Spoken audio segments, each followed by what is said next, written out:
Good morning, children. This is K. Venkataya, School Assistant Mathematics, High School, JPHS Shivarampalli. Now, in this pandemic situation, at present scenario, we are going to uploading the lessons which are related to our regular mathematics textbook. Today, I am going to handling this 9th class mathematics text, and already you are visible on the board. Irrational numbers, class 9th, that is chapter 1. Okay, children, జనరల్గా మనం అందరం కూడా గమనిస్తున్నటువంటి అంశాలని దృష్టిలో పెట్టుకొని ప్రతి విద్యార్థి కూడా ఈ యొక్క ఆన్లైన్ క్లాసెస్ని ఉపయోగించుకోవడం కోసం కొంత టైంని కేటాయించి మీరు దీన్ని ఉపయోగించుకోవాల్సిందిగా కోరుకుంటూ మనం అందరం కూడా జనరల్గా మనం 8th క్లాస్ వరకు మీకు తెలిసినటువంటి అంశాలన్నిటినీ కూడా once again I want to just briefly I will give you. మీరు 8th క్లాస్లో రేషనల్ నెంబర్స్ గురించి తెలుసుకున్నారు. దాంట్లో ముఖ్యంగా రియల్ నెంబర్స్ అనేటువంటిది 2 టైప్స్గా డివైడ్ చేయడం జరిగింది. That is nothing but rational number and irrational numbers. Children, rational numbers already you done very well in your 8th class, that is in the form of p by q, and you learned about the terminating decimal and repeating decimals, and you have solved the problems in the exercise also. Ikkada rational numbers p by q form means where q is not equal to 0 అనేది మీకు condition కనిపిస్తుంది. ఈ q is not equal to 0 అనేది ఎందుకంటే మనకు ఒకవేళ q అనేది 0 అయినట్లయితే డినామినేటర్ న్యూమరేటర్ ఈ రెండింటిని కంపేర్ చేస్తే మనకు డినామినేటర్ 0 అయింది అని అంటే దాంతో division is not possible. That is we are going to say that it is nothing but undefined or infinity అంటాం. ఓకే చిల్డ్రన్, ఇక రెండో పార్ట్ చూడండి. ఇక్కడ it is divided into irrational numbers. Irrational numbers అంటే నేను ఏం చెప్తున్నాను ఇక్కడ, which we cannot represent in the form of p by q. దీనికి ఇది ఆపోజిట్ అనమాట. So numbers that is mainly real numbers చాప్టర్లో real numbers are divided into 2 parts. One is a rational number, p by q form we can express, and irrational numbers we cannot express in the form of p by q. And I wrote these 2 things which are non-terminating and non-recurring. So the numbers which are not in the form of non-terminating form and non-recurring form లో ఏవైతే ఉంటాయో వాటిని మనము irrational numbers ఫామ్లోకి తీసుకొచ్చామని చెప్తాం. That is nothing but irrational numbers అని చెప్తాం. So I want to give a simple idea about the irrational numbers. Irrational numbers we cannot terminate and we cannot recurring. మీరు 8th క్లాస్లో చూసినటువంటివి p by q ఫామ్లో ఉన్నట్లయితే you wrote in the decimal form. Decimal ఫామ్లో నుంచి మనము p by q ఫామ్లోకి, p by q ఫామ్లో నుంచి decimal ఫామ్లోకి తీసుకురావడం మీరు చూశారు 8th క్లాస్లో ఫస్ట్ ఎక్సర్సైజ్లో మన రియల్ నెంబర్స్లో. అండ్ ఇక్కడ మనము 9th క్లాస్ టెక్స్ట్ బుక్స్కి వచ్చేసరికి you have another point that is irrational numbers. So what we are going to learn about these irrational numbers, the numbers which cannot expressed in the form of p by q and which is not terminating and non-recurring. Okay, so non-terminating అంటే ఏమిటి అది మీరు అందరు గమనిస్తున్నటువంటి జనరల్గా I will give some examples. Now we are going to see once definition of the irrational numbers. A number is said to be an irrational number that we cannot express in the form of p by q. So which numbers we cannot express in the form of p by q? That numbers are all called irrational numbers. So let us discuss some examples and I'll give you certain examples. From that we can have more clarification on the irrational numbers.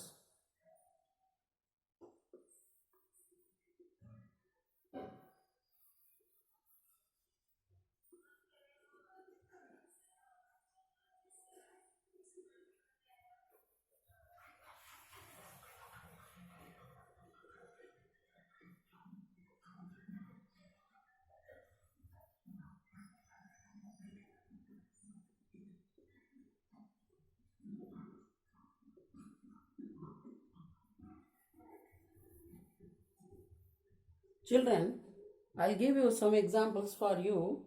Let us suppose, generally we can say that the numbers which are in the form of p by q, terminating, non-terminating and terminating.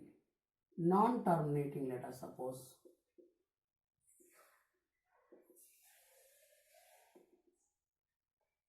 Non-terminating decimals. What is the meaning of this non-terminating decimals? Once you see that, in your general text, we have to write, let us suppose 2.13567 like that, so on.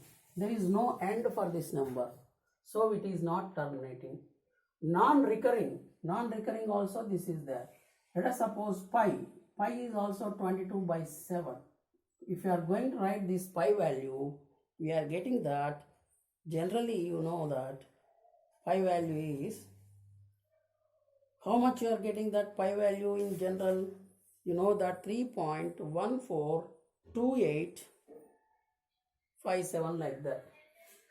Generally, we know that 3.140857 like that. So the numbers which are non-terminating and non-recurring, there is no recurring decimals in this, no end points and no repeating decimals. So these type of numbers, generally we can say that irrational numbers. Children, once you see, and one more example also, you know that square roots and square numbers also you learned in the 8th class. I give one more definition for the irrational numbers. If n is a natural number, if n is a natural number,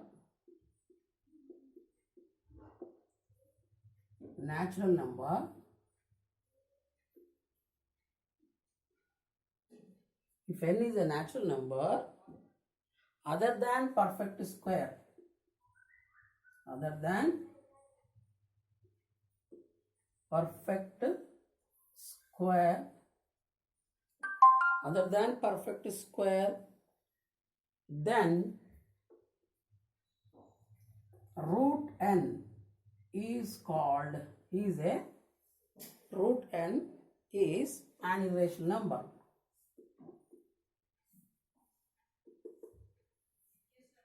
Irrational number. So once see this, if n is a natural number other than perfect square, this point is very important. Perfect square means, you know already how to find out perfect square in your 8th class. Root 4, 2, root 9, 3, root 16, 4 like that. Perfect squares. So 4, 9, 16, 25, all these are perfect square numbers.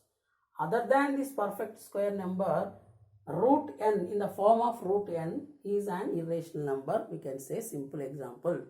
So I will give you some examples which are like this: root 2, root 5, root 7, okay, and root 11, root 13, all these like these examples are called irrational numbers. So children, you understand about the irrational numbers is simply that numbers which are not in the perfect square form, and it should be in the form of overroot, under root of n. This n should not be a perfect square number. Example I give: root 2, root 5, root 7, root 11 and root 13. Like this, we have to understand about the irrational numbers. So today we are going to see one more thing, that is, already you know how to represent the rational numbers on the number line in your 8th class, you learned. But today we have to discuss about the representation of the irrational numbers on the number line. That just we can see a simple example.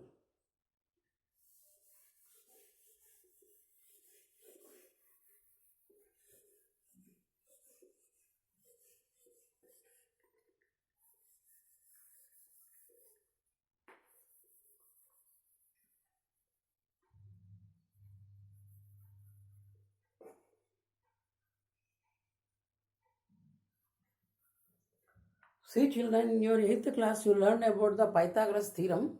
The Pythagoras theorem helps us to prove number line on the given square root of the given number on the number line. What is Pythagoras theorem?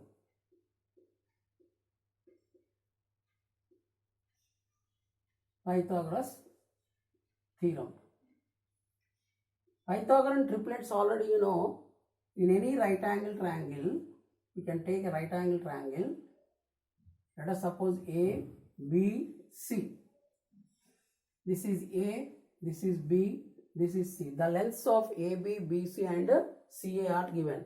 What Pythagoras theorem says that these two are called adjacent sides, or we can adjacent side, this is height, this is the adjacent side, this is called hypotenuse. This is called hypotenuse. Hypotenuse. So we can write this one, A square plus B square is equal to C square. This statement is known as Pythagoras theorem statement.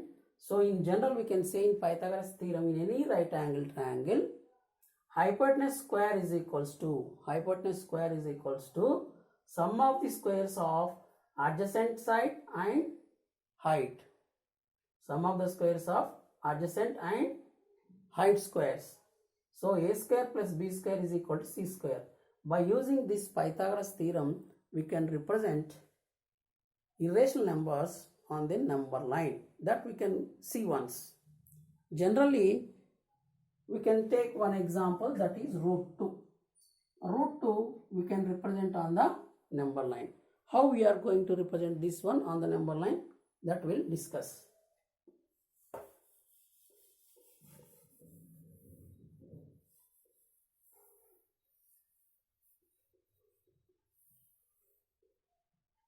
The question is locate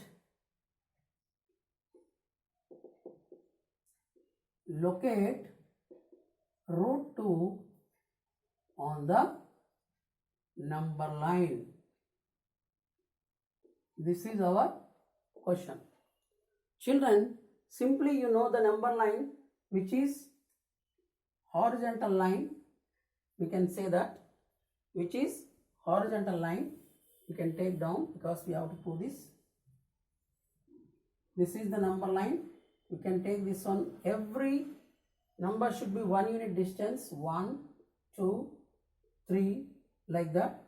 And here we have -1, -2, -3. You know this real number. Okay. Now we are going to locate root 2 on the number line. But generally, if they are in the form of p by q or integers or negative integers, positive integers, you can easily identify the number line. But this is a irrational number. This irrational number we can represent on the number line. What is the procedure that we are going to look at? Simple thing, by using Pythagoras theorem we can use. We have to take 1 unit on the number line, that is, let us suppose this is A point and this is B point. What I want to do, with the help of your scale, take 1 unit distance on this number line. This is a point C we can take. So join O and C. What it happened? This is 1, this is 1. I want to make it a right angle triangle. So this is a right angle triangle with the help of 1 unit and 1. What are the given here once I want to write? AB, that is AB is equal to how many units? 1 unit, 1 centimeter. And BC is equals to 1 centimeter, 1 unit on the given number lines. So I want to find out by using Pythagoras theorem, what Pythagoras theorem says, that this AC is called, AC is equal to how much? That we are going to find out. This given ABC is a right angle triangle. Okay, we can write here triangle ABC is a right angle triangle. Right angle triangle, that you remember. Right angle triangle, are you looking? Okay, in this right angle triangle, AB is adjacent and BC is height and AC is hypotenuse. Okay, now by using Pythagoras theorem, we are going to find out A and C length. A and C length, this is 0. So C length, that we can write hypotenuse square is equal to, that is AC square is equal to what we know, that AB square plus BC square. So we are going to find out AC. So AC is equal to, what is AB? 1 square, plus BC is also 1 square. That is equal to 1 plus 1. So what is that? AC square is equal to, we got 2. So AC is equals to 2 AC square, and the resultant of this one AC is how much we are getting? Over root 2. So this value is nothing but root 2. But AC length is root 2. But where we are going to locate? On the number line. The number line is totally like this, horizontal. So we are going to represent this root 2 on the number line with the help of your protractor or compass. You can use this. So you know the instruments. By using compass, take a compass and keep the compass on this point O, and length of this AC is your answer. Now if I am going to keep like this, the point will be cut like this. So the length of AC is nothing but, we can take the length of AC on the number line with the help of compass. We take this length of radius of AC is, locate the, cut the number line. It can be, let us suppose I want to take C1. This C1 point is locating or representing root 2 value. So this is nothing but root 2 on the number line. It should be lies between 1 and 2. So like this, we are going to find out root 2 on the number line. Similarly, I want to give a simple technique for you, which we can go and like this. I want to take, this is another one, root 2 is one of the number is given. I can extend this length with the 1 unit length up to, let us suppose D. Okay. This is again perpendicular distance from C to D. This is nothing but right angle. I want to join this A and D. What it happens? I want to join A and D. So you know that root 2, here what is the given values are? By using same concept, repeating the same concept by using Pythagoras theorem, I want to change the values. What it happens once you look at? Okay. This is simple question. We can use in our textbook, already is given, but you can clear the concept of this one. See, what is the given one in triangle? I want to take a triangle ACD. ACD. What is the given one here? AC is equals to root 2 is given, and already we took the 1 unit distance from DC. DC is equal to 1 unit. I want to find out DA or AD is equal to how much? This is our question. Now repeat the same thing by using Pythagoras theorem. What we are going to learn? That thing is, this AD or DA is called hypotenuse of triangle ACD. So AD is equal to, or AD square is equal to, by using Pythagoras theorem, AC square plus DC square. What is the AD? We don't know. We have to find out. What is AC length? AC length is already root 2. Root 2 whole square plus DC is already given as 1 unit, that is 1 square. So what it happens now? AD. AD square is equals to root 2 over means root and gets cancelled. We are getting 2 plus 1 square means 1. So that is equal to AD square is equals to 3. What is that AD? AD is equals to root 3. Now take the compass with radius, with center as A and radius as AD, and locate the point on the another one like this. So we are going to get it again. This another point is C2. This C2 is called root 3. This C2 is called root 3. Children, this, by using this method, by a spiral thing, we are getting all the values which are irrational numbers. Root 2 we got it, root 3 also we got it. Okay, so what is the process here? Once you general idea, we are going to take on the number line with the 1 unit distance from A to B. Again we can take the height of the BC is also 1 unit. We can take, join this A and C it becomes a right angle triangle. In this right angle triangle, by using Pythagoras theorem, hypotenuse square is equals to adjacent square plus height square. That is nothing but when we calculate that, we are getting root 2. The length of AC is root 2. So by using complex, take AC as a radius and cut the number line. It can touch the number line at C1. That point locates the root 2 value. So again I want to repeat the thing, which I want to take A and C as a root 2, and I want to construct or consider 1 unit length up to D, this 1 unit length is, and I want to join A and D. I got triangle ACD. Triangle ACD I got. Triangle ACD is which type of triangle? That is also a right angle triangle. Children, what is AC length? Already we constructed and we got it root 2. DC is already considered, we extended that 1 unit length, and we are going to calculate DA. So Pythagoras theorem says that AD square is equal to AC square plus DC square. I know value of AC, that is root 2 whole square plus 1 square. The resultant value of the given one AD square is equal to 2 plus 1, root and square gets cancelled, and the total resultant value I got 3, that is AD square. So what we know that AD is equal to, if you remove the square on both sides, we are getting the root over root 3. So I got AD is root 3. By using complex, again I repeated, AD is as a radius and A as a center, and draw the arc which touches the number line. It can be located that C2. That C2 point is called root 3. So similarly you can continue like this. Easily we can locate the irrational numbers on the number line. Okay children, in the next class we are going to some more examples which are in the existing exercise, that is 1.2. we are going to complete that. Now you can see some more examples in the textbook. I will give once again the children suggestion, suggest to textbook reference. You have more examples, that is non-terminating and terminating. So once you see that.